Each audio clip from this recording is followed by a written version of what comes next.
Dang, ilang taon ka ngayon? 25, Will. Pero nung time na mataba ka, Nasa 20, nung nagkaanak kasi ako, Will, lumaki talaga ako. Tapos, yun. ano yung naging ano mo, kumbaga, nasa isip mo, bakit nung tumataba ka, napoprostrate ka ba, nalulungkot ka ba? Yes, Will. Kasi syempre po yung discrimination, yung mga...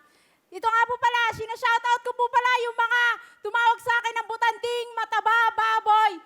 Salamat sa inyo, kundi dahil sa inyo, wala ako dito ngayon. Thank you! Ah, Thank you. galing ah. So, at ilang pounds ka dati? Dati po akong 90 kilos, Will. Ngayon po is 64. Just in 4 months, nabawasan po ako ng 26 kilos. Ilan ang baby mo? Isa lang po, Will. 9 years old po, nanonood din po sila ngayon. Binabati ko po. Ang asawa mo?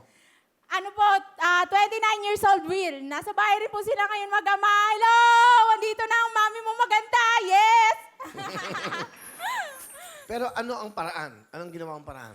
Ayun po, sinali po ako ng ipag ko sa low-carb diet po. Isa po siyang grupo po sa social media. Tapos dun po, yung mga ano po, recipes or mga pwede pong kainin para po pumayat, Will. Alright, thank you. Ayang, sino kasama mo? Pinakikilala ko nga po pala sa buong mundo ang aking magandang ina, Mama Emmy! Mahawakan niyo mic, nanay. Yan. Hello, Will! Nandito na ako. Namimiss ko kayo makita kayo lag. Excited si nanay. Okay. Nanay Emmy. Ilan pong anak nyo? 5 po. Siya po yung panganay. Panganay siya. Opo. Nung bang pinanganak nyo siya, chubby na siya o hindi naman? Ay, magandang-maganda na po siya nung pinanganak po Hindi, siya. chubby. Ano Opo, ba kayo? chubby po siya. Chubby po Chubby siya. na cute, na cute. Opo, cute po siya nung Oh, maliit pa. So natutuwa kayo ngayon na sobrang pumayat na Ay, siya. sobra-sobra po ang aking tuwa dahil pumayat na po siya. Hindi na siya tinatawag na baboy. Okay. Ano gusto niyo sabihin no, sa anak nyo? Yang, nandito lang kami ni Papa mo. Kung anong problema mo, tutulungan ka namin. Mahal na mahal ka namin. Yun lang po. Salamat po. Ayun po, message ko lang din po sa magulang ko. Nagpapasalamat din po ako kasi kahit na maaga po ako nag-asawa, 15 years old, nag-asawa na ako. Ano, 15 ka? Opo. Ang aga? Yes, Will. And then nagka-baby ka ng 16. Opo. Yes, Will. Bakit ang aga mo nag-asawa?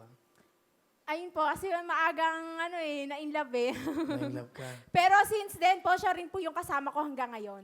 Okay. Sige, sa mama mo. Ayun. Salamat, Ma, kasi lagi kayo nandiyan dyan, sumusuporta sa amin, ng asawa ko.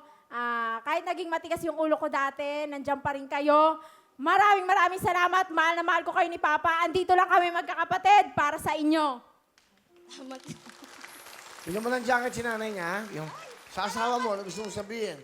Ay, B, salamat sa laging pagsuporta sa akin. Ni minsan, di mo ako kinukontra. Lahat ng pangarap ko, ng gusto kong gawin, lagi mo ako sinusuportahan. Wala kang sinasabi na hindi maganda tungkol sa akin. Kaya siya mataba ako, mapayat ako ngayon. Kahit na mapayat ako, wala ka pa rin, basta suporta ka lang palagi. Salamat. Mahal kita. Okay, salamat. Okay, ano talent? Kakatawin! Ito na po, ang sexy ngayon, si Eyang. Sa iyo. Thank you very much, Eyang.